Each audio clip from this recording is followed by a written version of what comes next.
আসসালামু আলাইকুম প্রিয় উদ্যোক্তাগণ, কেমন আছেন? আশা করি সবাই অনেক ভালো আছেন। আল্লাহ সুবহানাহু ওয়া তাআলার রহমতে আমি অনেক ভালো আছি। প্রিয় উদ্যোক্তাগণ, আজকে আমরা সরাসরি প্র্যাকটিক্যালি দেখব শশা কিভাবে চাষ করতে হয়। শশা চাষের এ টু জেড আমি আপনাদেরকে দেখিয়ে দিব ইনশাআল্লাহ। হ্যাঁ, শশা চাষ আমি নিজে করেছি। কিভাবে করেছি তাই দেখাবো আজকের ভিডিওতে। চলুন শুরু করা যাক। আমরা সর্বপ্রথম ক্ষেতের মাঝে গোবর বিছিয়ে দিয়েছি। আমরা শতক প্রতি গোবর সার দিয়েছি 50 কেজির মতো করে। তারপরে আমরা জিপসাম ব্যবহার করেছি, জিঙ্ক, বোরন, সালফার, পটাশ এবং টিএসপি।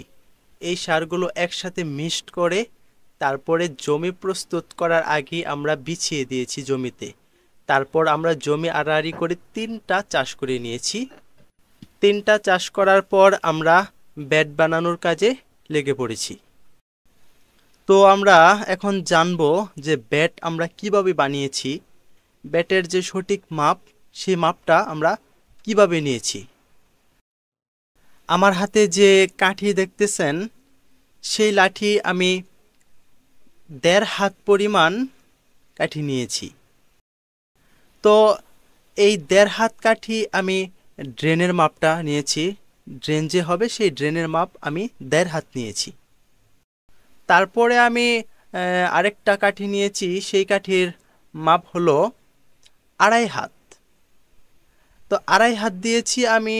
আমার যে ব্যাট আছে সেই ব্যাটের মাপ 2.5 হাত দিয়েছি, কারণ আমার যে মালচিং সেই মালচিংয়ের মাপ হলো 3 হাত, সেই জন্য আমি 2.5 হাত নিয়েছি। বাকি যে আধ হাত থাকবে সেই আধ হাত 2 সাইডে ঝুলে পড়বে। আমার সম্মানিত ভিউয়ার্স, প্রিয় উদ্যোক্তা, আপনি যদি আমাদের চ্যানেলে নতুন হয়ে থাকেন তাহলে অবশ্যই চ্যানেলটা সাবস্ক্রাইব করে ফেলবেন। আর অবশ্যই ভিডিওটা ভালো লাগলে একটি লাইক দিবেন এবং আপনার মূল্যবান মতামত এই ভিডিওর কমেন্ট বক্সে লিখে যাবেন ইনশাআল্লাহ। আমার সম্মানিত ভিউয়ার্স, উদ্যোক্তাগণ, ইতিমধ্যে আমরা ভেট বানানোর কাজ শেষ করে ফেলেছি। এখন আমরা সেই ভেটে মালচিং বিছিয়ে দেব। দেখতেই তো পাচ্ছেন আমরা কিভাবে মালচিং বিছিয়ে দিচ্ছি। প্রিয় উদ্যোক্তা, শশা চাষের জন্য মালচিং ব্যবহার করে চাষ করা সর্বোত্তম। শুধু শশা নয়, বেগুন, টমেটো, করলা, লাউ, আদার্স সবজির ক্ষেত্রেও মালচিং ব্যবহার করা অত্যন্ত জরুরি। মালচিং ব্যবহারে অনেক সুবিধা রয়েছে। গোড়াতে পোকামাকড়ের আক্রমণ এবং সঠিক মাত্রায় পানি ধরে রাখে। শুধু তাই নয়, মালচিং ব্যবহারে আগাছা হয় না, যে কারণে ফসল বেশি হয় এবং পরিশ্রম ও খরচও কম হয়। সেক্ষেত্রে আমরা মালচিং ব্যবহার করেই ফসল করব ইনশাআল্লাহ। সম্মানিত ভিউয়ার্স, এখন আমরা 1.5 ফিট পরিমাণ একটি কাঠি নিব। সেই কাঠি নিয়ে ঠিক এভাবে গোল করে আমরা মালচিংটা কেটে নিব। মালচিং কেটে নেওয়ার পরে আমরা প্রত্যেকটা ফুটার মাঝখানে আমরা প্রথম অবস্থায় 2 থেকে 3টা করে বীজ রোপণ করে দেব। কারণ হলো, যদি বীজ অনেক সময় মিস যেতে পারে, সেই মিসটা না যাওয়ার জন্য আমরা 2 থেকে 3টা করে বীজ লাগিয়ে দেব। আমরা বীজ লাগানোর আগে বীজটা অবশ্যই শোধন করে নেব। 1 গ্লাস পানির মাঝে 2 থেকে 3 ফোঁটা কার্বেন্ডাজিম গ্রুপের বা মেনকোজেব গ্রুপের যে কোনো ছত্রাকনাশক 2 থেকে 3 ফোঁটা দিয়ে তারপরে 12 ঘন্টা বীজটাকে ভিজিয়ে নেব।